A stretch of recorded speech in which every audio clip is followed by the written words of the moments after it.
আগামী দিনে পঞ্চায়েতগুলোতে তৈরি বাজেটের ভিত্তিতে জনগণের জন্য উন্নয়নমুখী পরিকল্পনা গ্রহণ করা হবে। আজ আগরতলার ইডিনগরে গ্রাম স্বরাজ ভবনে আয়োজিত জনগণের পরিকল্পনা অভিযান শীর্ষক একদিনের কর্মশালার উদ্বোধন করে এমনটাই জানান পঞ্চায়েত মন্ত্রী কিশোর বর্মন। তিনি বলেন, পঞ্চায়েত স্তরে জনপ্রতিনিধি এবং কর্মচারীদের প্রশিক্ষণ দেওয়ার জন্য এ ধরনের কর্মশালার উদ্যোগ গ্রহণ করা হয়েছে। এর আগে পঞ্চায়েত স্তরে কর্মচারীদের প্রশিক্ষণ দেওয়ার লক্ষ্যে পঞ্চায়েত রাজ ট্রেনিং সেন্টারে ডিপিআরসি ভবনে শিলান্যাস করেন পঞ্চায়েত মন্ত্রী। তিনি বলেন, পঞ্চায়েত স্তরে সরকারি প্রকল্পে সুবিধা পৌঁছে দেওয়ার লক্ষ্যে ইতিমধ্যেই পঞ্চায়েত তৈরি করা হয়েছে।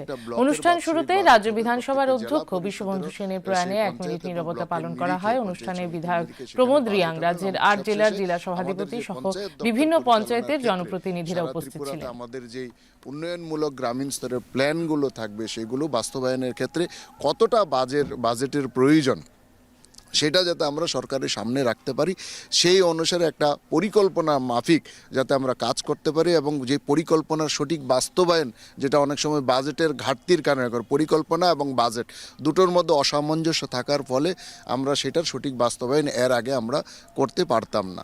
তো সেটার যাতে না থাকে তার জন্য আমরা